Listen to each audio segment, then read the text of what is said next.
Good morning, everyone. This is Miss T. Happy Sabbath. I hope everyone slept well and woke up this morning in good spirits, spent some time with the Lord in prayer or in study or in both, and you're ready for your day. Today, what we're going to discuss is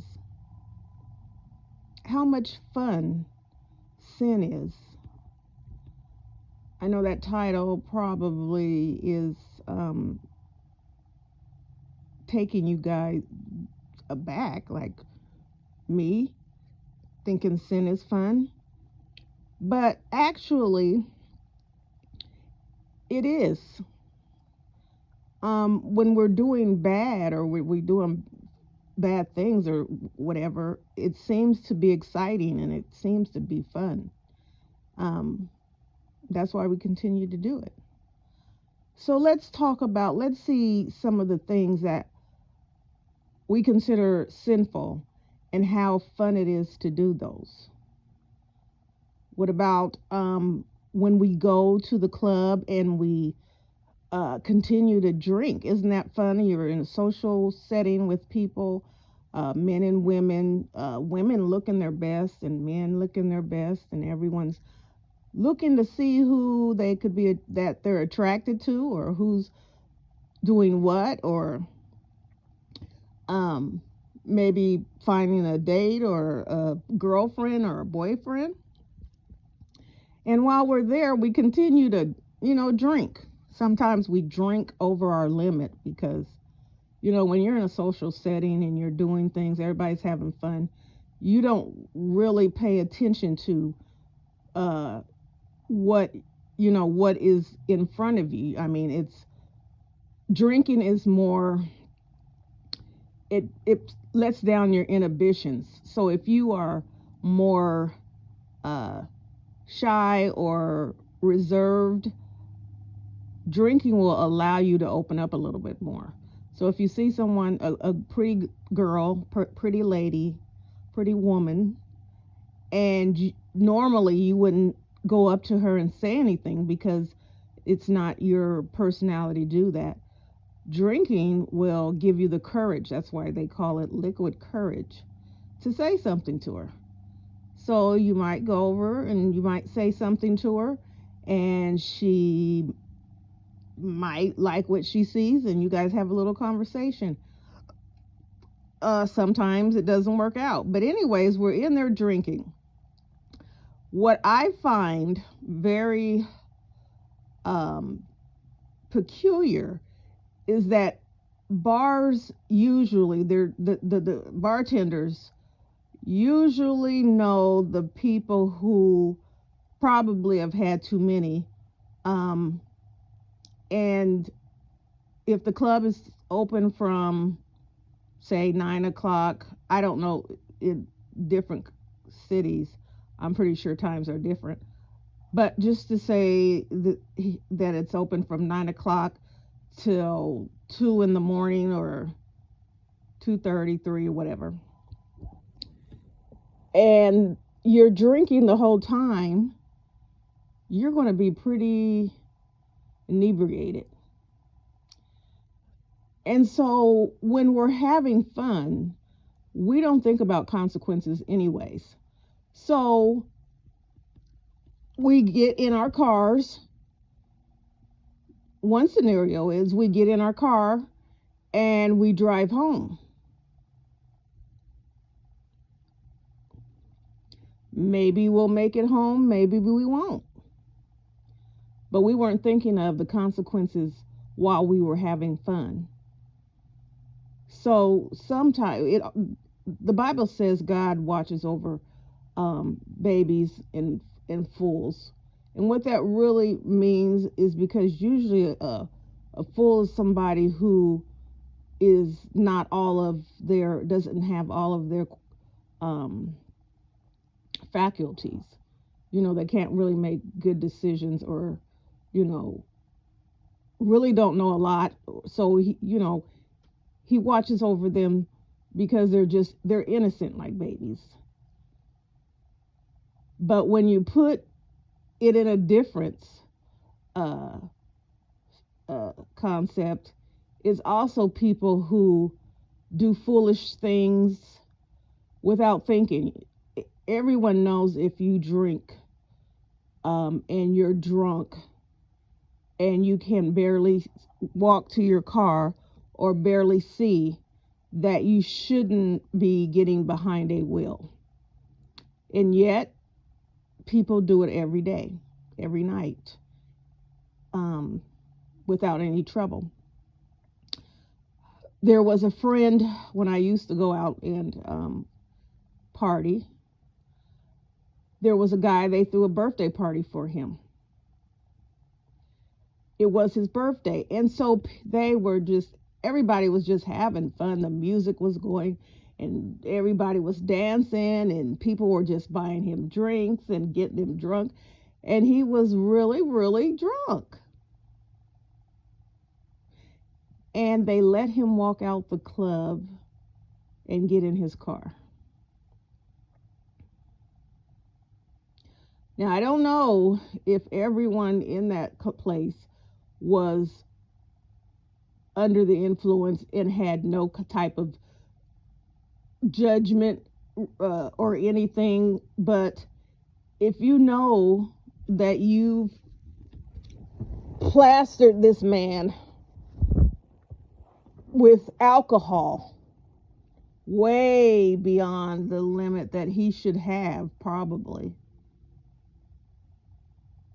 and you have to carry him to his car, what goes through your mind to say, okay, get home safe? Well, he didn't get home safe. He drove himself home. He drove 100 and something miles, and he hit a tree and he died on his birthday, out having fun. Or some other fun is, you just got yourself a new job and now you're going to be able to buy stuff that you want to have, and you're coming up in the world. But you didn't think of you would have to wait 2-3 weeks before you actually get money in your hand. You didn't know that you had to fill out all these papers and find out that FICA, whoever FICA is going to take some of your money, and retirement and health insurance and dental insurance and taxes and withholding, and you didn't know about all those things. And so your check may not be what you expected it to be. Welcome to the real world. So someone decides that, you know what, we can I'll put my money with yours. We'll put up our money and we'll purchase some things, and then we can sell those things, and then we can make more money. It sounds fun. It sounds lucrative. It sounds like you're going to be on your way to being, having money. And it had worked out for a while. You were able to buy the tennis shoes you like, those jeans that everybody wants, and you were able to go to the strip club and throw money up in the air, and you were just having a fun time. You had a great time.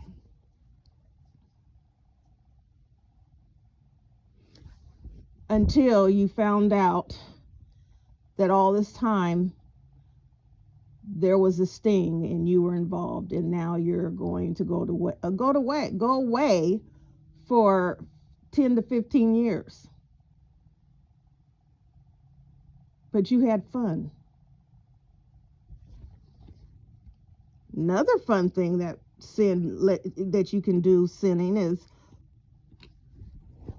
there's just some, you go out and especially if you're a baller. Women love ballers. The type of the ballers are the men that come into the club. They usually come in, 3, 4 deep, and it's kind of like they're coming in like they're stars. It's fun. People treat you like you're a star, and all the women flock around you and smile, and you're buying bottles, and everybody's whatever having fun. And the prettiest girl in the group, she comes up to you, and you guys are having a great time dancing and talking, and you decide that you wanted to spend the rest of your evening with her.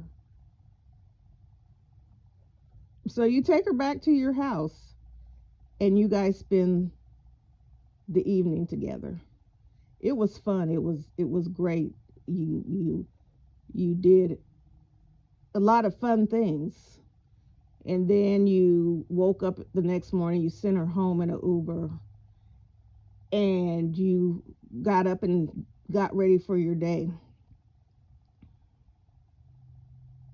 Pretty soon, maybe a week later, you started to not feel good. You started to have, symptoms of, maybe you have the flu. You don't know. You really have never been sick, and you've never really gone to the doctor because you've never had to really deal with any kind of illness. So, but this is just dragging you down. You can't even hardly get up and do anything. And your friends like, man, you need to go to the doctor. And so you do, hoping the doctor is going to give you some type of medicine and tell you that, drink fluids and your lymph nodes will go down, and take some vitamin C. So the doctors and nurse, they run tests on you, and you just wait in the test in the room, and they run all kinds of tests, because usually now they try to cover all bases to see, if they're not quite sure. And so the doctor comes in and sits you down, and he said, we ran a lot of tests, and unfortunately, I'm sorry to let you know that you've contracted HIV. And right then you thought your world was over. But you did have fun.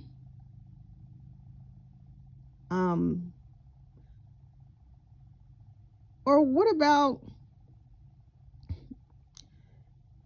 you and your friends decided that the big top guy in your city, who goes around, he has all kinds of cars, and he's flashing money, and has all the women. You guys think, he doesn't need all that money. He's an easy lick. That's just him. He hangs by himself. Why don't we plan to take his money? What's he going to do to us? There's 5 of us. There's only one of him. You thought it was fun. You guys sat around and drank and smoked and planned this out. Got a good plan. We have to make this plan. Get it together. Make sure it's good, so that we can get in, get out, get this money. And so you go out. This man's apartment, he lives in an apartment. It's not really a gated community. It's not really a cameras. Well, there's cameras, because there's cameras everywhere now, but not a real safe building. There's not really anything that can keep you from not getting in. So you guys decide, we're in and out, in and out. So you send someone to knock on the door. Someone that's really not really in the streets, or not someone who's not well known. Well, you don't know that this man, of course, whatever line of business that he is in, he doesn't trust anyone. He doesn't trust anybody. And so he has devised a plan to, to protect himself. So they knock on the door. He sees a guy there.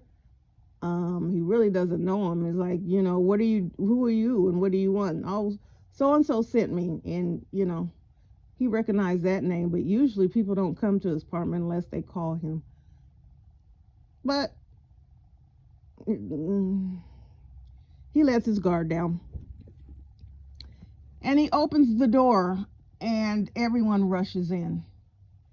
What you do not know is that his girlfriend, her girlfriend, his brother, and him are always strapped.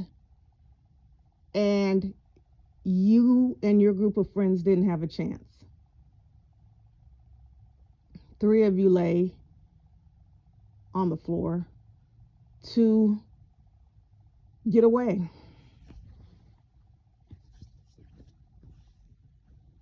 You've lost your friends, your brother. But it was fun planning it. It was fun thinking about all the things that you were going to do with this money.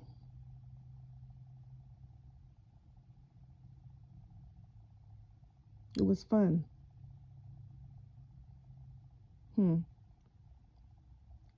Sin puts on it gives it's a pretty picture. It tricks people into believing that it's the way to go. It's the way of life. You want to live your best life. People always want to live in my best life. You only live one time. I'm going to have fun, and before I go, I'm just going to live it up. So it's fun until it's not fun. Until you make a fatal mistake. Sometimes you're fun and what you think is ultimately the big, the big one, or how you live, it gives you class, and people put you on a pedestal, and your name is ringing through the cities, and everyone knows you, and they know your cars when you drive them, and the women just love you. You got your other friends with you, and you guys stick together, and you call yourselves different things, and then you don't like others that call themselves other names. And so the group decided that you had to get back at them, the group that you don't like, because you heard that they had harmed one of your friends. When you harm one of us, you harm us all, and we're going to get back at you. So you all get together, you're hand clapping, you're smoking, and you're drinking, and you're, getting together and telling who's going to carry what, and what you're going to do afterwards, and they should have known not to mess with y'all, and you're going to take care of it, and everybody's going to know that don't try your group, and that's going to be it. So you ride through the neighborhoods up and down, and you got your music blasting, not too loud. You don't want to draw too much attention to yourself. You got 2 cars and full of your friends, and you're driving around looking for a target, and you find one, and someone takes a shot at him. The man in the back seat and the man in the front seat in the next car, because we don't want to have a lot of shots heard, and it's just one that you see. So we're just going to, one of it, you're gonna one of you should be able to hit him. And so you let off your shots, and then you all just push on the gas and go. You don't even stop to see, you don't even anything, you just go. Then when you get back to your destination, everybody's dapping each other up and smoking and laughing and saying, "How did you see how he turned and ran like you just had a good time. You're just having a good time." And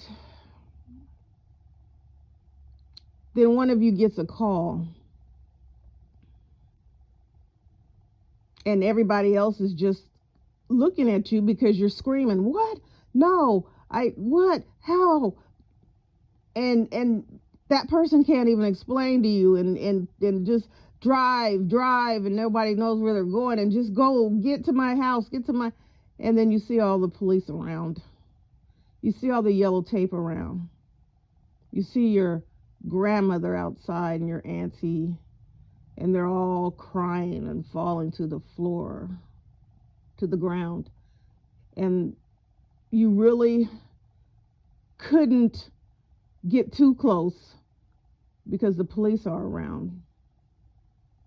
So the group decides, a couple of it, we're going to drive around the corner, we're going to let you guys out, and you go back, see what's going on. See, the boy that you took a shot at, you didn't even graze him, but he's seen a couple of your faces, and he decided that he was going to have fun too. And so he knocked on your mother's door. And your mother's a sweet lady. She helps people in the neighborhood, and you know, she believes in God, and she loves to help. And so she opens the door, and her, your little brother, your baby niece, and your sister and her boyfriend are no longer here. But it was fun when you were planning it. Sin was not planned to make you to make you money, to make you a big star. Well, let me rephrase that. Sin was, you have a price to pay when you decide that you want to include yourself in sin. I always say sin makes no sense. Sin doesn't have, does not discriminate. Sin does not care about you. Sin is not a way out of poverty. It's not good for anyone. No one, absolutely no one. It is devised to take your life. It's what the devil uses to guarantee that you live this life here, and when you're gone, the life you could have had is gone too. He makes it look so wonderful and so amazing, like you feel like you're on top of the world when you have everything that you always wanted, and when you feel powerful and strong when you have all these things, and the devil promises you that you will be, and he gets in your ear and he tells you how much fun it is, and how other people envy you, and how you're going to be what you're going to be. And so you indulge your life, you live your life full of sin. You don't really think of it as sin while you're doing it. You just think of it as a way of life. You're trying to get your family away from all the bad stuff in your community, but you're a part of it.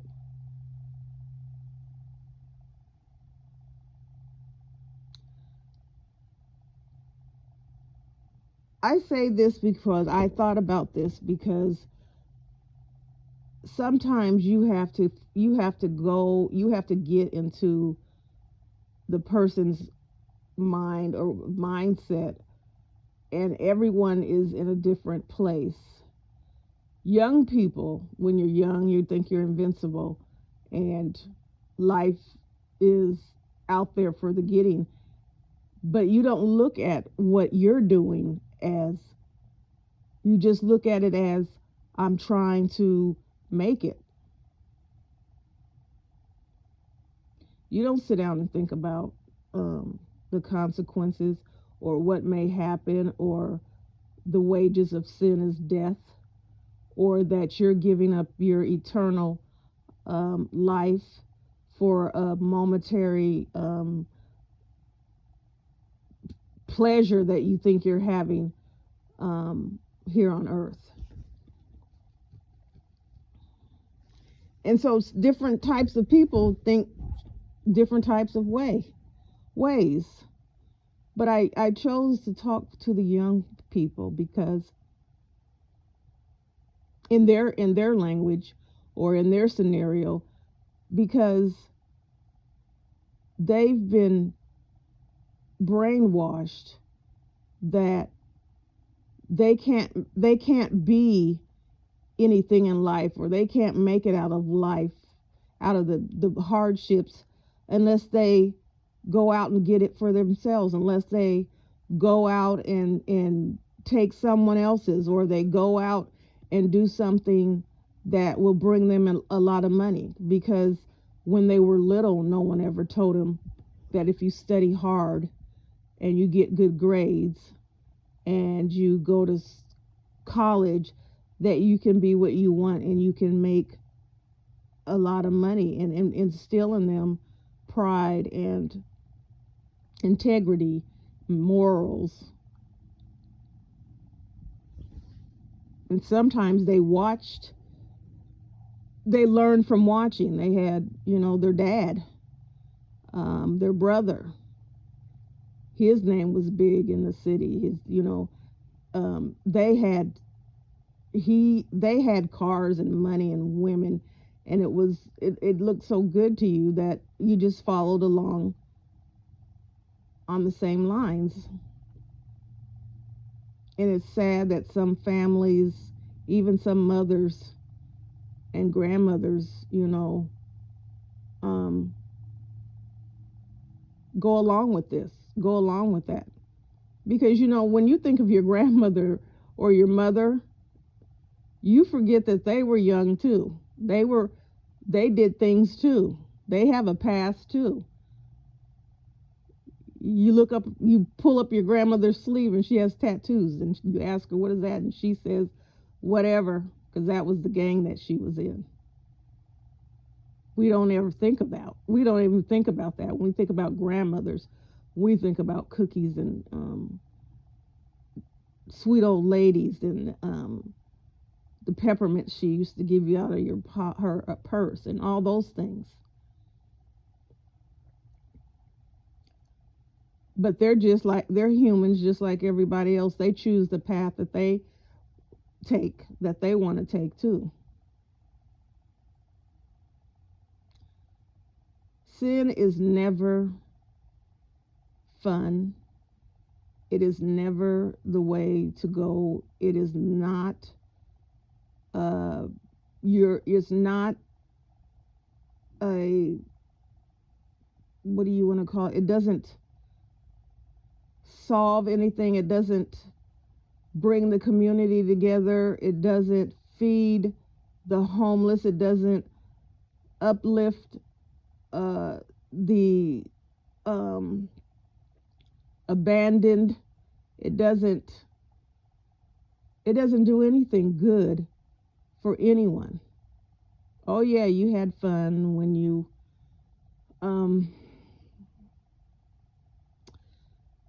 when you were able to go to the fancy restaurants or spend money on big bottles, and it made you feel like someone special. But God thinks you're someone special without any of that. And we can't get people to understand that this is momentarily. This is just a part of your life. And if you choose to you live it this way, it can end up being your downfall. Your end will be a totally different way. I don't know what it takes. I know it would take prayer, and that's the only answer that I have is prayer. Um, I know that you can talk to some people. I we used to in the church that I did used to attend. We would go out into the community and talk to people. You know, if they were standing outside or whatever, we would just go up and talk and ask how their neighborhood is and how what they feel about their neighborhood and what they feel that could be better, and do they, do they feel like pastors in the area are concerned about, what's going on in their neighborhood. And most of them said no, they didn't feel like the pastors even cared. Some pastors feel like um, if you're doing evil, you're sinning or whatever. It's like they have leprosy. We don't touch them. We don't um, indulge. We don't want to be around them. They're the bad ones. We stay clear away from them. And so they're left at, you know, we're bad people. Um, this is our way of life, and then so it's just me and my homies, and we just out here um, trying to survive. And it's a shame that you have to try to survive in 2025 in the United States, where there is opportunity for everyone. There is a, plenty of um, food. There's plenty of uh, land that you could just opportunities that are just sitting because of corrupt people, or just we're just not living right. The world is just not in sync with anything, so everything is going wrong. And so it leaves young men to believe that this is the only way, and if they don't, who's going to take care of, you know, their families? I watched a documentary. They followed a gang of young men for 10 years. Just, and the way they talked and the way they sounded was like they were prisoners of war.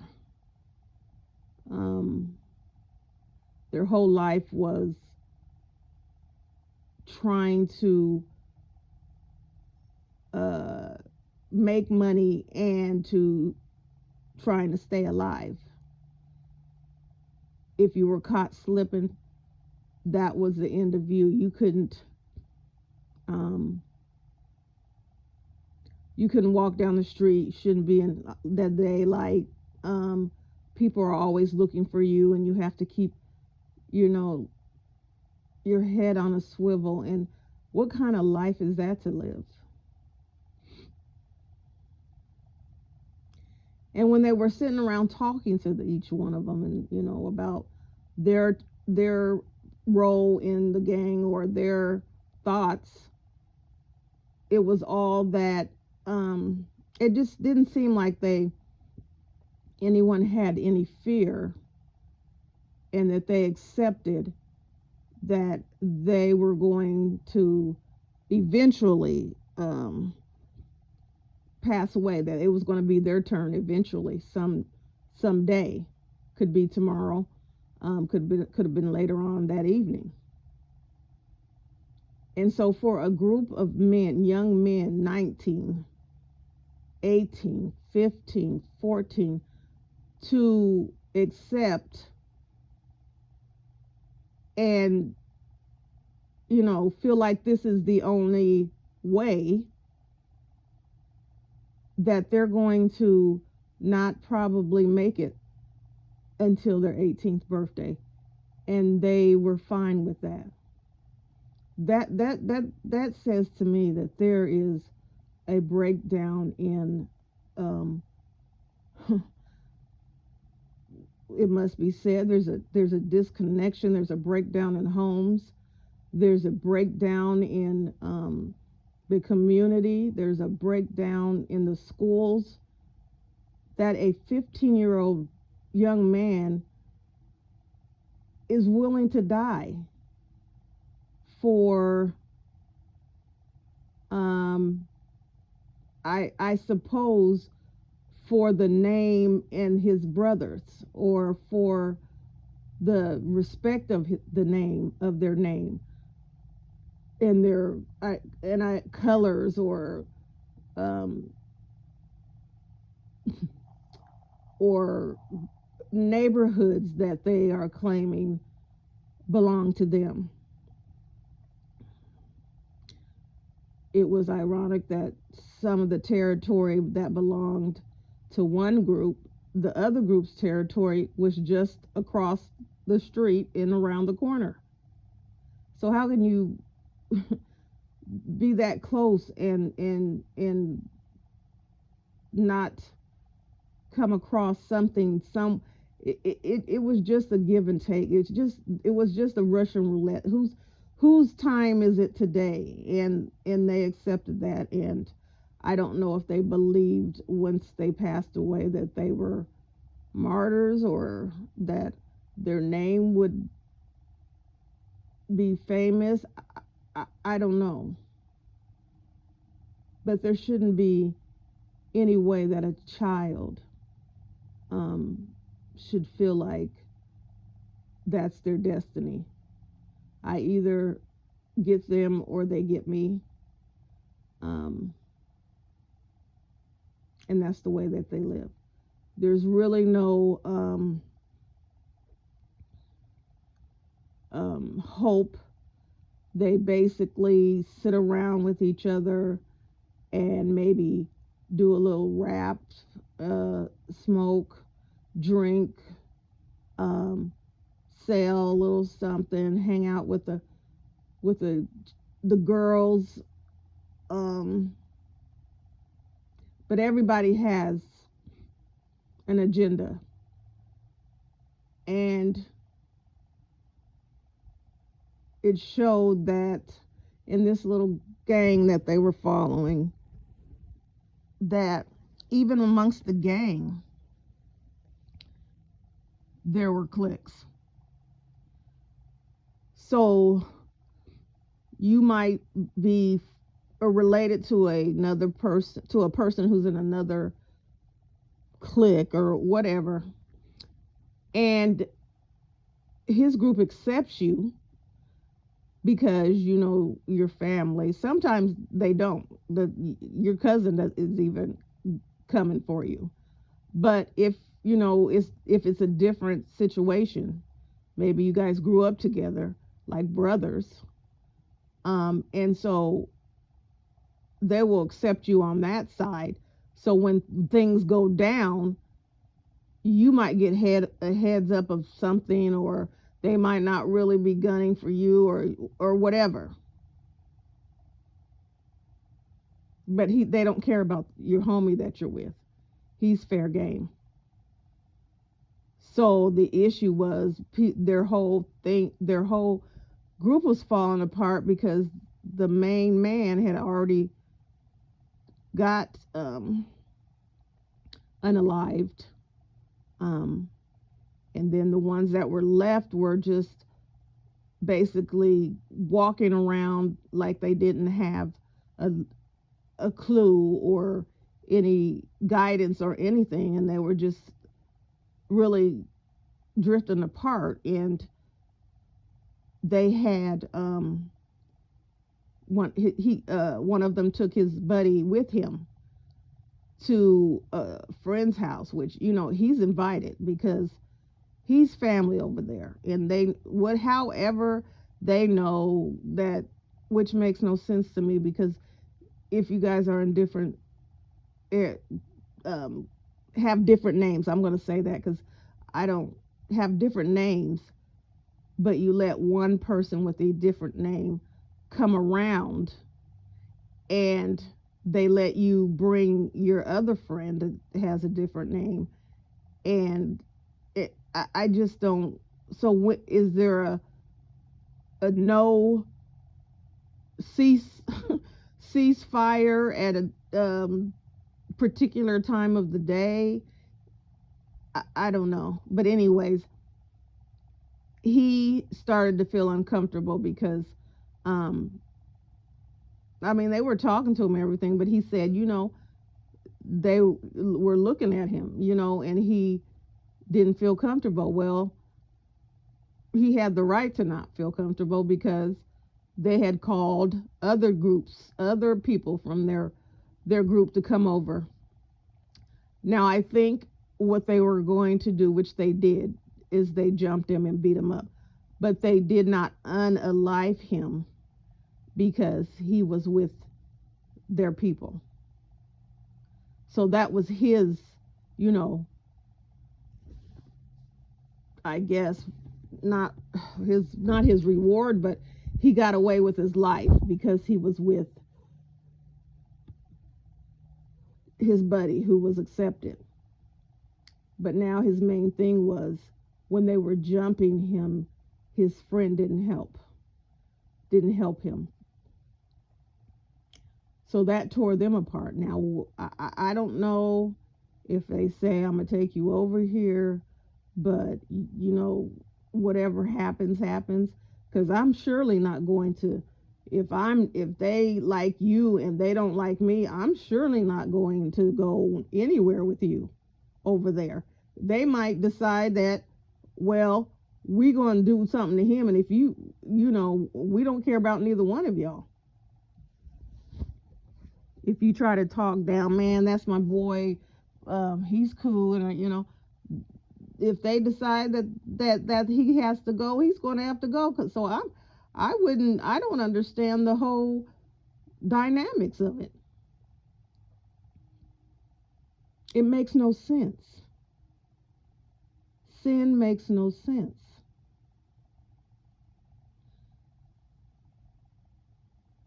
Absolutely no sense. If you decide, and I've said this before, I don't know if minds of people have been just infused with the evil and the corruption, and there should be another a word for evil, because it's not even it's worse than evil. I don't know what word would be worse than evil, but I'm sure there is one. That you decide that the girl that you were messing around with, she wasn't your girl, she was your side piece, sneaky links. They have so many names for these, and I blame both sides, women and men, because it's all accepted. Women will take on the title of side piece and sneaky link and baby mama and main girlfriend and sister wives and all of that. But you messed with your sneaky link or whatever, and now she's having your baby. She's pregnant. An innocent baby that had nothing to do with the joy and fun that you two had. But you decided that you don't want this baby. She's not your woman. You don't really have anything, you don't really have feelings for her. You don't really care about her. You just think, you have fun and she's fun. She's a fun girl. She does things that you like, and it's fun. So you let her know, if you want to continue to be with me or whatever, you're going to have to um, unalive it, your child. And the girl decides that she's not, because that's her baby. She knows what side, what she, what her place is in this whole confusion of whatever. She knows she's down low in the totem pole. She doesn't even get to be seen with you. She only sees you at 12 or 10, 2 in the morning. And she wants her baby. And so that's what she tells you. I'm keeping my baby. Now, in your mind, Mr. Big Shot and Mr. Uh, Important and everything else around you is second. You're furious because you told her you do not want this child. You don't want your main girlfriend to find out about this child. You don't want your side piece to find out about this child. And so you're angry. So you guys go back and forth. She was like, fine, if you don't want to help me take care of the baby, leave me alone. I'll do it by myself. And then he continued, call her and say he's threatening her. He's going to have people jump her and just all kinds of things, all kinds of crazy, fun, excitement. But she goes on with her pregnancy. Actually, she goes to stay with her sister in another state so that she can, get help. And so you think maybe this is a good idea because she's not here, and no one can run into her. And well, of course they have Facebook and all that stuff, so you can't really get away from nothing if you have social media. And it's your own fault, because if you go on social media and you put every single piece of your life, what you're going to do, what you have done on there, then you're just making yourself a target. So, time goes by. You really haven't thought about it. She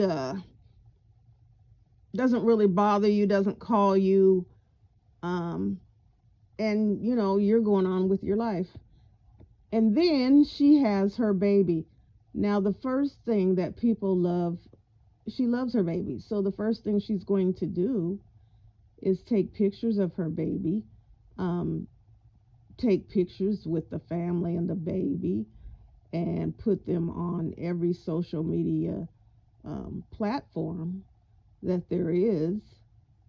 So someone's bound to see it, right?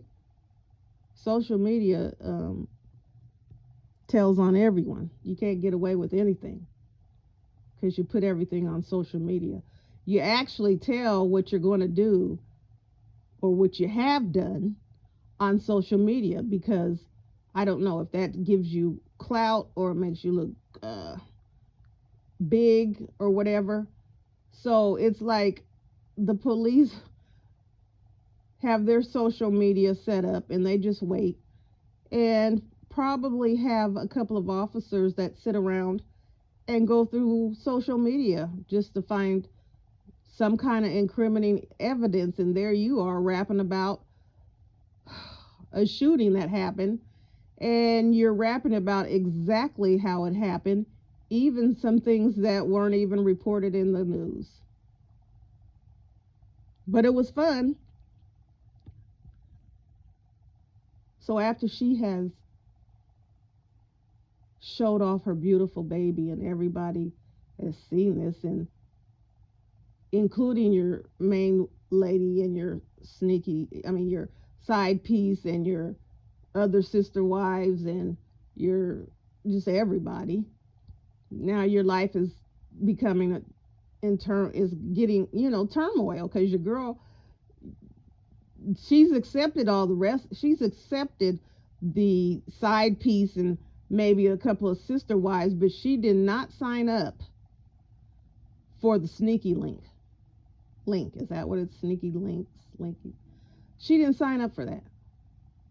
So you're in trouble behind that. And so everybody's, up in uproar, and you're just getting it from all sides, and you're just, I told her not to have that baby, and how dare that she defy what I said, and blah blah blah. So you come up with a plan of your own. I know how I'm going to fix this. I'm going to get her out of the way so we don't have to deal with this. I don't want to hear this anymore. I don't want to I want my life to go back in order like it was. I need my women to obey and be back in line like I haven't. So your plan is you're going to get rid of the problem. So you convince her that the baby is so beautiful and you're sorry and you want to see your baby, and talk to her and whatever other lie that you have given her to make her think that everything's going to be all right. And that's why I tell ladies, don't trust no man. If that man wants to see a picture, wants to see his child after 9 months, after he done threatened you, after he done did all kinds of things, and now he's coming back with gifts and sweet words, and don't trust it. Sir, you can see your baby. Well, however, maybe you don't want him to see it. I don't know. But if you do, because all, women want their child to have a father, you will see your baby in a house, at my whatever house full of my friends and family. You will sit in the in the family room where everybody's at, and you can see your baby there. But no, he convinces you that he wants to meet you somewhere quiet, somewhere romantic. He wants to be with you and his baby. And so it sounded good, because most men can make the ugliest bullfrog beautiful by the time he gets through talking, and the way he talks, and the way he looks at you, or the way he strokes your neck when he's talking to you, or strokes your hair, or just anything. I I had a group of friends. I'm friends with guys. I can be friends with guys, girls, because I have a way of just having attracting that kind of, and it's not attracting because they want, just like I can play cards or basketball or talk about, whatever. So there was a group of guy friends that I knew, and I mean, they had so many women, and the women just flocked in. And so one day I was with one of them. We were talking, and I was with him and one of the girls that he was dealing with, and I watched him in action, and I understood why that he was able to do what he did. The way that man talked, and the way he treated, and the way he was attentive, and the way he made, I was like, dang, I'm starting to fall. Let me get out of here before I fall on his spell. They just it's just ridiculous. But anyway, what I was saying, and so he convinces you that you guys want to spend time together, and he wants to see his baby. I told this story before, um, and I had told it. Unfortunately, it's a true story, and now I'm bringing it back up because he's on trial right now. He convinced her to meet him in a park at 11 o'clock at night. Now, I would never, never blame a victim, never. But sometimes we have to use our, our senses. If this man has never really paid attention to you until he was coming to your house at night at 10, 12, 1 or whatever, if he never really treated you that well, and he never ever, was very, very nice to you, you would have to think in your mind what's changed and why. And so, just, I mean, if you want to be hopeful, that's fine, but you just have to be um, cautious. You just have to be careful. You just have to be, unfortunately, you have to be, um, uh, what's the word? On guard. You can't really believe him. You just can't. This world is totally different. This world is confusing. This world is deceptive, and you just can't walk in the same way. You can't live your life the same way. And it's best to rather be safe than sorry. Oh, I can't meet you at, my baby is 3 days old, and I don't want to take her out, in the, outside, and especially at night. So what would be the problem of you coming to see her at the house or whatever? She was young. So anyway, however, he convinced her to meet him at this park at 11 o'clock at night with the baby. He never even gave her a chance to talk or anything. He attacked her as soon as she drove up and he got in the car. He strangled her, left her on the front seat, and then he took his own baby and threw her in the river, which at the time that I knew the story, they couldn't find her. Now, while sin is all kinds of things, the reason why I want people to see that it makes absolutely no sense, it has no logic, it has no understanding, it has nothing.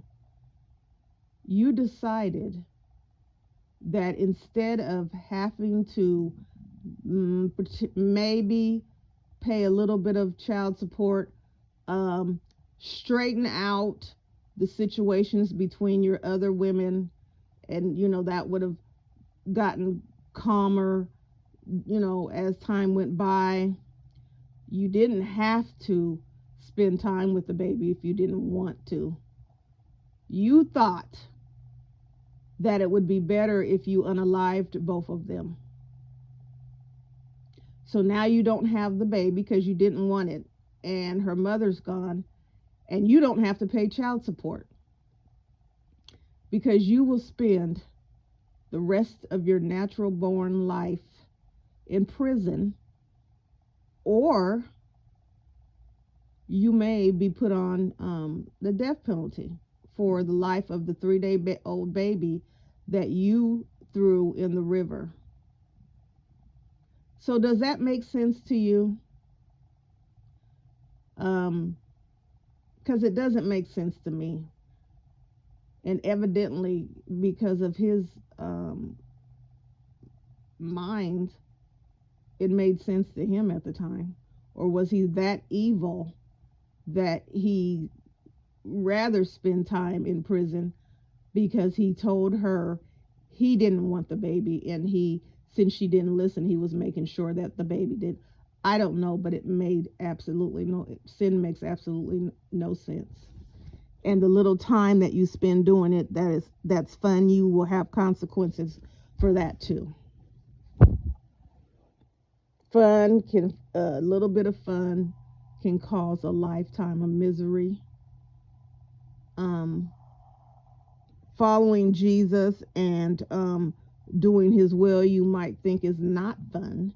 I don't know why people think just being a good person and doing good things is boring. You're a boring person, and you have I don't know where that came from.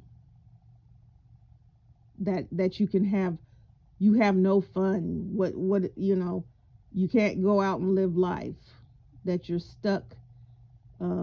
That you sit in the house and you read the Bible every day and you pray all day long and you uh, listen to recordings that's not how how it is.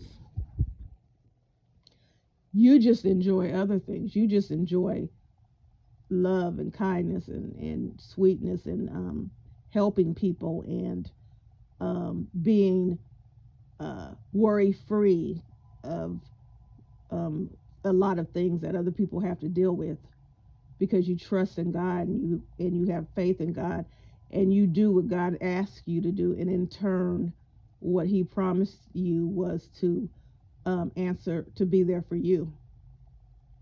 And he never lies. God can't lie. He never lets you down. He answers your prayers. He might not answer the same day that you ask, and that's what people get confused.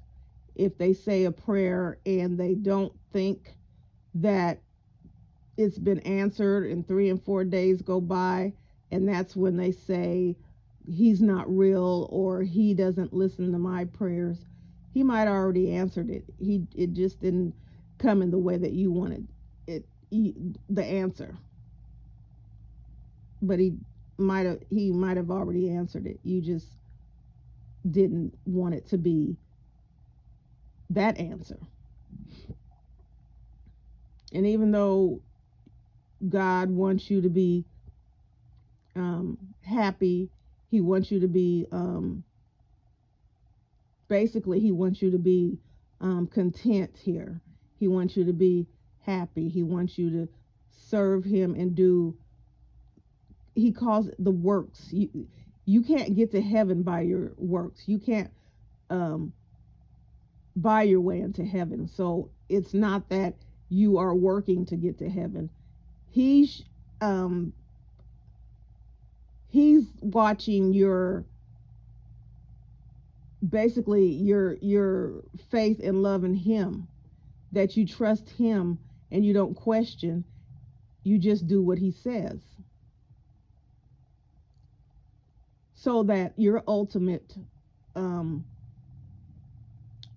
what you get in the end, your crown, your crown and your prize is to be in a place where you no longer have to worry about death, destruction, crying, illness, uh, hungriness, um, backstabbing, men men who want to hurt you, evil people who want to who take satisfaction in taking your life after, whatever. You won't have to ever, you won't even know that memory of that life, that memory that you had living here on on the earth is not even going to be a memory in your head. It's not going to be, um you won't even think about that. It almost will be like Adam and Eve when they didn't know anything until they ate from the tree of life. So you won't remember the evil. You won't even remember there's evil. There was evil. All you're going to know is joy, God's love, and the love of your people, the people that make it to heaven, and the in your family, and you just peace and tranquility and all the good things that you know.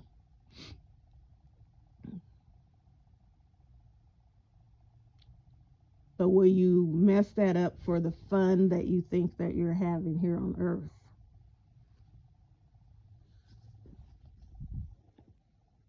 That the money and the power and the women and all the material things uh, make you feel like it's worth it all. It makes you feel like your soul is expendable, that you rather have it all here and then die, never get to see the real glory that you could have had.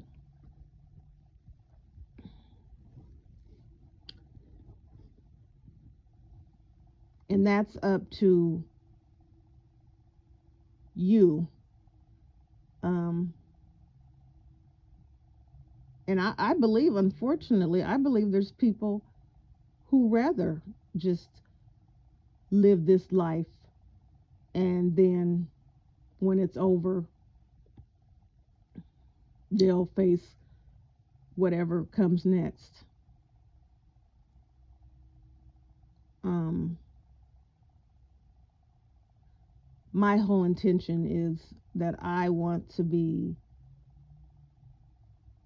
in heaven with God, Jesus, and the Holy um, Spirit, and my family, that the family that has made it, and the friends that have made it, and the people that I will meet just like me, because and they're all like, we're all alike, because down here you can be, you can feel lonely because it's like you're the only one who understands, and you're the only one who feels like um, serving the Lord is worth more than anything in this world. There's nothing that you can offer me that will change my mind to give up my throne, to give up my crown in heaven.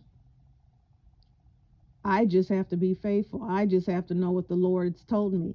I just have to keep reading, and I just have to keep praying, and I just have to remember that it's a short time. We know that it's been going on for years. Things have been doing, but it really is a short time, and it's coming to an end, and you can see it all around you, and people are afraid, and they're going to be people who want to hide from their judgment. People think they can hide from it. Some people believe if they cremate themselves, they won't have to face judgment. That's not true. You cannot hide from God. No one can hide from God. So if you requested to be cremated, you're still going to, when Jesus comes and meets the righteousness righteous people that who were alive and the righteous people who went to sleep in the air, and you're still here, you're going to be a whole person standing waiting for judgment.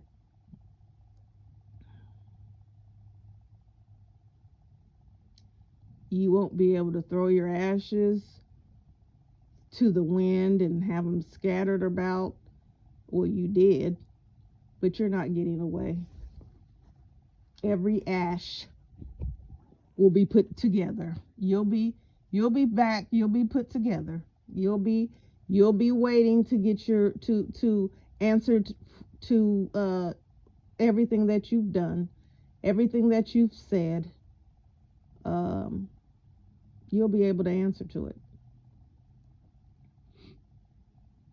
Just know people who I want to talk to the people who are um, confused and maybe are on the fence. Um, just take a step closer to the Lord. Just one step. Don't just choose something that is important to you or that you feel that you need. Some people feel like I need to study more. I need to understand this whole thing because, you get confused with all the different religions and people, all the different churches and what everybody else believes. And what I had to do was I had to take away all the names and titles and um, what people were saying and how they were saying it, and pastors telling me this and pastors telling me that. And I had to get down on my knees and ask God, I just want to serve you. I don't want to be a title. I don't want to be um, involved with uh, debates back and forth about what this scripture said and what that scripture said. I just want to know, God, what you want and are asking of me. And so once you get rid of the middleman and go straight to him, and then you can read and it tells you all the things that you shall or will or have to do to make it to the kingdom. There's no doubt. You don't have to get any doubt because someone said something different. Then. So I just removed I do go to church every now, I do go to church because I, want to be around people who believe in God and, fellowship with them. But my journey is, I chose to, everybody's journey is going to be their own journey by themselves. But I chose not to put a lot of people around me in my journey because I felt that when I started off, I felt that pushback right away. I felt that everybody wanted me to stop all this nonsense, wanted me to come to my senses, and that this is ridiculous, and how can so you can love God, you can go to church, he doesn't have to, like, God doesn't have to be a part of your life every day, like he's an afterthought, like you can just serve him on whatever day you go to church, or you can just think about him during the holidays, or you can just do. I couldn't do that. I knew that wasn't true. I knew that wasn't true because what he's telling me is that I have to continuously be on my knees daily because I'm not going to make it. There's not a day that doesn't go by that I'm not pushed.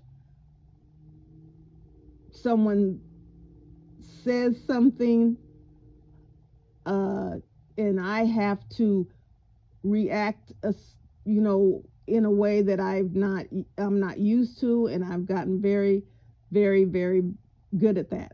I've gotten good at that. I'm proud of myself. Yeah, I am.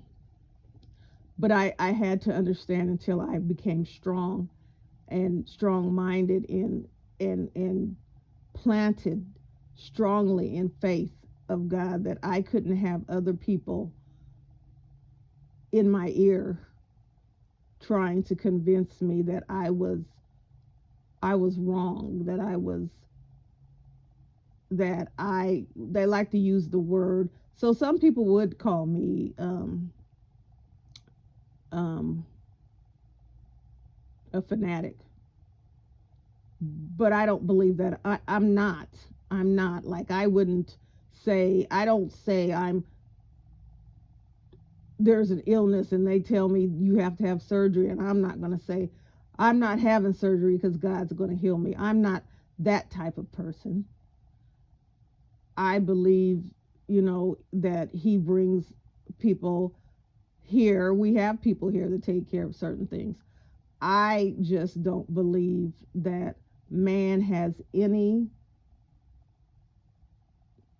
does not have permission to have any power over anyone, does not, is not greater than God, um, and should not have power over my life. The only people that I can't, um, you can't go up against the government. You can't go up against the police department. You can't go up against, certain things. But what I choose to do is not be involved. I don't go out and do crime and do anything that I would have to be um, faced uh, with the law enforcement. I don't sit around watching debates and determining whose side that I'm not on anyone's side. I'm on the Lord's side. Um, I do try to keep in keep up with laws that they're trying to change that harms certain people, and I do try to stay up with things that are going on in the community. But the other things I don't even focus on. Why add things that God didn't tell you had to be involved in? He knows your heart. He knows that you're weak. He knows your flesh is weak. He knows that the devil is constantly pushing you, taunting you, laughing at you, um, trying to change your mind or trying to make you doubt God, trying to um, get you over on his side.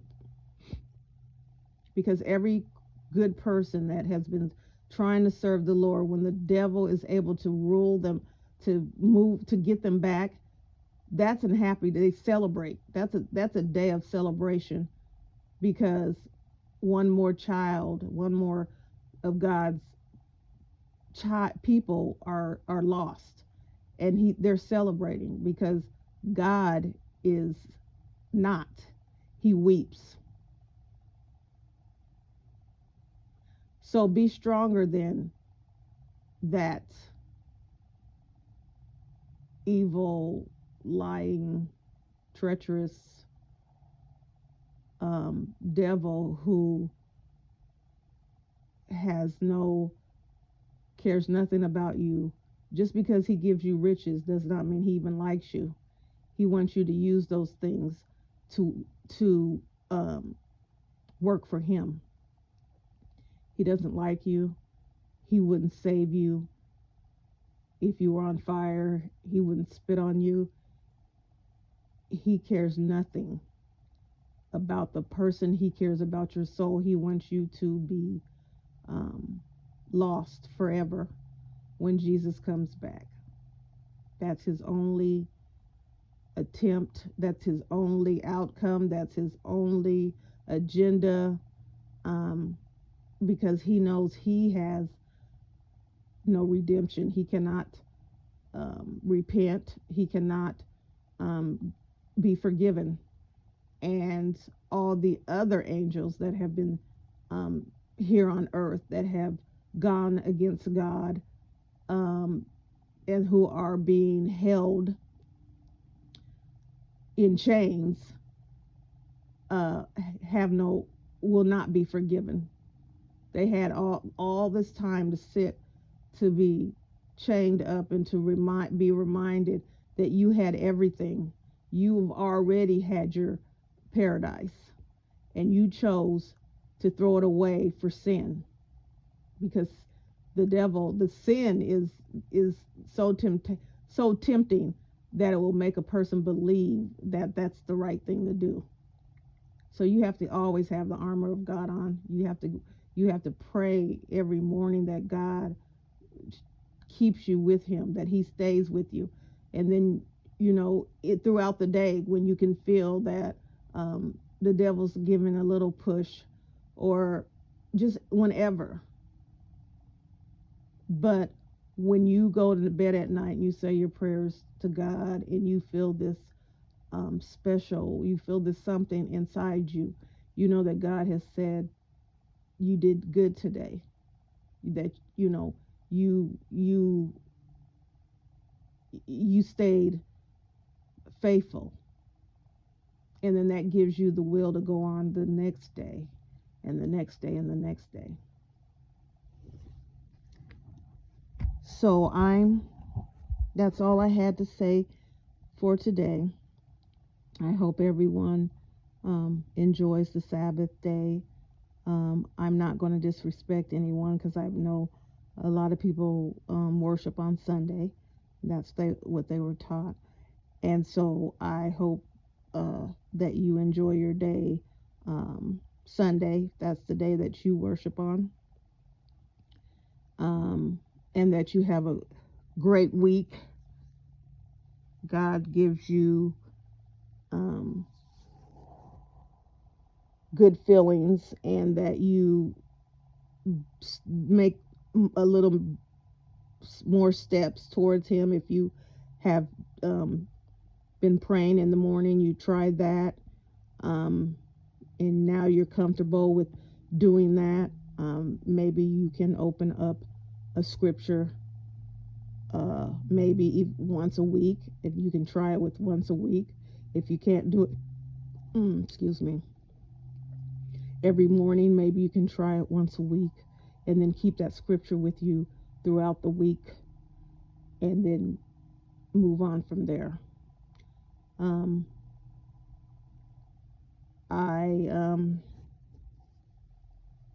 I think this is number, and I'm not counting down like, oh, it's almost time. It's going to, you know, I'm almost over, because there's never a time that I don't want to be in God's light, or talking about God, or spreading God's message.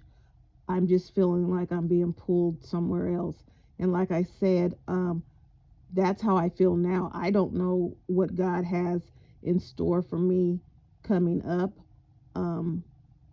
But once I do get to the 100 mark, we will be having that cash giveaway. I've decided to up the cash amount. I'm not going to say what the cash amount is going to be, but I have decided to up that cash amount, because I have really appreciated all my supporters, all the people who have left wonderful things under my uploads, and all the people who have taken time to listen to my long uploads, and given me feedback on them. I really do appreciate that. And so God is blessing you all to have me raise that cash app, and so that will be a surprise. So until next time.